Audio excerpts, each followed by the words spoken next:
राम सिंह जी ने कहा कानून सरकारें कानून नहीं होती, बड़ा आदर्श वाक्य है। न्यायपालिका के प्रति सरकारों का इतना सम्मान देख के मेरा हृदय भर आता है। मन करता है कि 11 रुपया निकाल के निक्षावर कर दें सरकार के ऊपर। कहे अरे प्रभु, आहा, रोम रोम में संविधान और न्यायपालिका के लिए कितना उत्कट प्रेम बसा है, गजबे हो।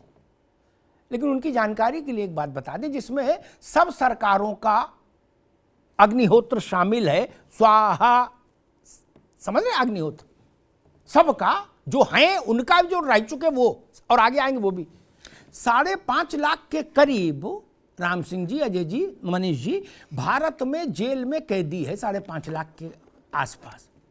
उसमें 4,44,000 भगवान को हाजिर नाजिर मान के वो है जिसके ऊपर कोई आरोप ही नहीं साबित हुआ। लेकिन सरकारों ने चाहा इसलिए जेल में है, शासन ने चाहा, दरोगा जी ने चाहा तो जेल में है। किसको समझा रहे हो भाई साहब? वो दौर बीत गया कि जब कुछ भी नेताजी बोल देते थे और जनता मान लेती थी। ये 4.5 लाख वहां किस लिए है? बाहर करो इनको। दूसरी चीज, क्या कहा गया कानून को हाथ में नहीं लेते। मैं एक उदाहरण दूं, नाम नहीं लूंगा, काहे को लड़ाई कराओगे। एक मुख्यमंत्री खाना खाने बैठे, 4-6 लोग और थे, मनीष बाबू साथ में जो रहते हैं, राजा के साथ हमेशा कुछ ना कुछ लोग रहते हैं। तो डब्बा बंद दही आया ठंडा, उस 10-12 डब्बे के बंद में एक डब्बे के ऊपर, जबकि बंद था, एक किसी स्त्री पुरुष का बाल था। क्या 17 लोग सस्पेंड कर दिए गए थे तत्काल इस जघन्य अपराध के एवज में। बोले जिल्ले इलाही मां बदौलत के खाने में बाल, कौन गुस्ताख है, जिवह कर दो। और फिर ऐसा करने के बाद सरकारों ने यही बोला था कि न्यायपालिका में हमारी बड़ी आस्था है, हम कानून हाथ में नहीं लेते। वो सत्यनारायण कथा कर रहे थे। अरे काला झंडा कोई दिखा दे किसी को तो उसको तो पटक के मारते हो जब तक मर ना जाए आदमी। उसका घर द्वार सब नाश हो जाता है। किसी राज्य में कौन इतना उदार है कि जो इस कहे कि नहीं ठीक है, काला झंडा दिखाने के लिए एक स्थान होना चाहिए, हम गुजरे तो वहां से जो लोग मेरा सहमत नहीं वो मुझे झंडा दिखाएं। नहीं देखा नहीं पुलिस कैसे घूमती है। फिर इस हर राज्य की बीमारी नहीं है क्या? अब फिर आप लोग कहते हो कि हम लोग तो भाई साहब देखिए बसे हैं रोम रोम में, राम की तरह से बसा है लोकतंत्र रोम रोम में। हमारे तो है हिम्मत है, साहस है कि छूट दे दो कि भाई ठीक है पुलिस बैरिकेडिंग कर देगी लेकिन काला झंडा दिखाने की छूट है, मुख्यमंत्री जहां से गुजरेंगे। न मनीष पांडे एक पार्टी कर पाएगी, ना अजय सिंह की, ना राम सिंह की। इसलिए इन बातों में कुछ नहीं रखा। मैं अपनी बात पर आता हूं। गोविंद जी ने जो बात कही, उपेंद्र जी ने जो बात कही, ये दोनों नौजवान संघर्ष कर रहे हैं, अच्छी बात है। लेकिन इसको प्रैक्टिकल, अभी उपेंद्र नहीं आ पाएंगे, प्रैक्टिकलिटी में इनको समझना होगा। भारत के नौजवान को हम कितनी भी बहस कर लें, कितनी भी चर्चा कर लें, नेता इस बात को लेके मुतमईन है, मतलब श्योर शॉट है, इत्मीनान में है कि अग्निहोत्री जी कितना भी हल्ला मचा लें, चुनाव आएगा तो भारत में 5,000 से ज़्यादा जातियां हैं, 2,500 से ज़्यादा उपजातियां हैं, कहाँ तक बचोगे? कहीं ना कहीं तो हम फंसा ही लेंगे, और फंसा लेंगे तो सरकार बन जाएगी। ये अर्थी भर्ती के चक्कर में क्यों पड़े?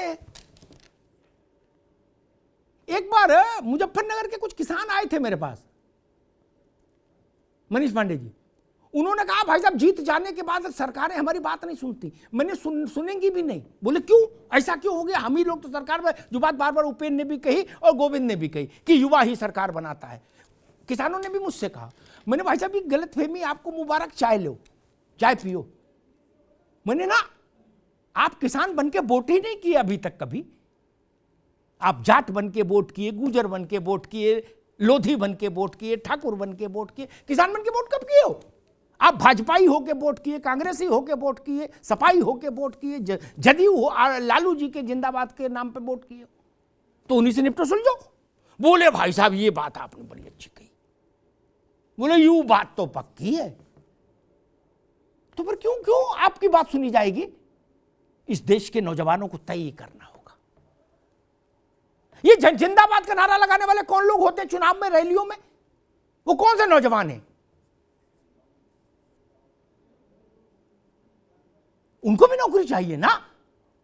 लेकिन कोई ऐसा है पदार्थ जो इंजेक्ट है उनकी शरीर में, जो उनको उस समय, चुनाव के समय ऐसा दिग्भ्रमित कर देता है कि वो कहते हैं कि ना, नेताजी कह रहे हैं बस वही सच है, बाकी सब दुनिया बेकार है? उनको लगता है ब्रह्म ही नेता है, नेता ही ब्रह्म है, बाकी सब मिथ्या। ऐसा होता है ना।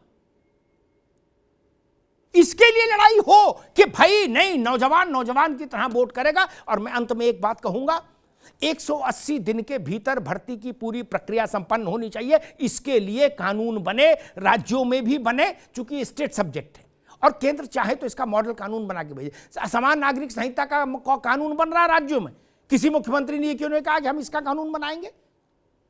किसी ने बोला क्या? नहीं।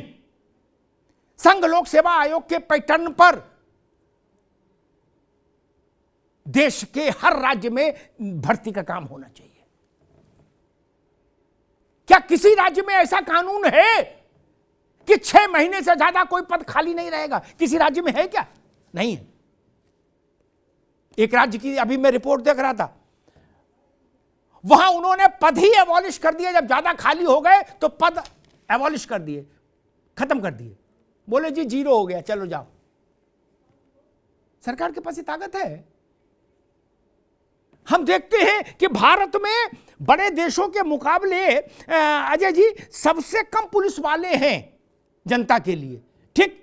और उसमें भी जो है 50% नेता लोग खसोट लेते हैं अपने साथ चलाने के लिए, अपना झोला ढुलवाते हैं, उनसे खैनी बनवाते हैं। तो जनता तो वैसे ही बिना पुलिसिंग के अभिशप्त रहने को, फिर भी पुलिस में भर्ती पर टोटा क्यों है? मैं रोज आंकड़े देखता हूं कि एक स्कूल में मास्टर नहीं, एक स्कूल में एक ही मास्टर। क्यों भाई?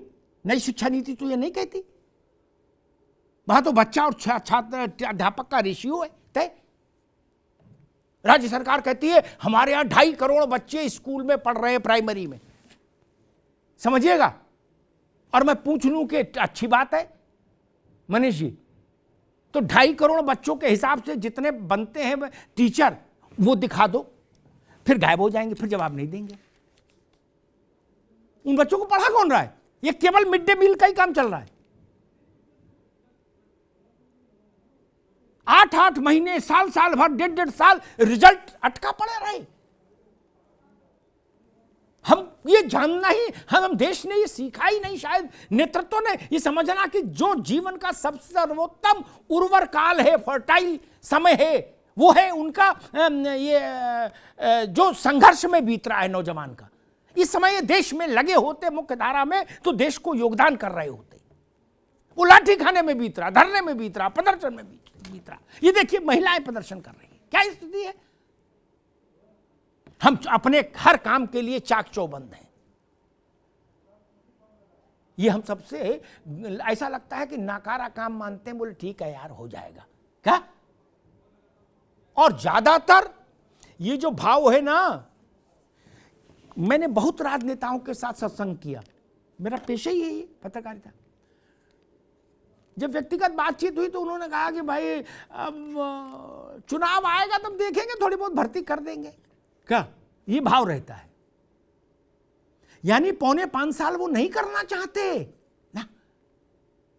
वो कहते चुनाव आएगा तो मैं फिर कुछ करवा दूंगा, नोटिस निकलवा दूंगा। आज चूंकि राजस्थान में चुनाव है, तो आज मैं देख रहा था उपेन के प्रदेश में कुछ भर्तियां निकली हैं, है ना। ये तरीका ठीक नहीं, ऐसा करेंगे तो ठीक नहीं। और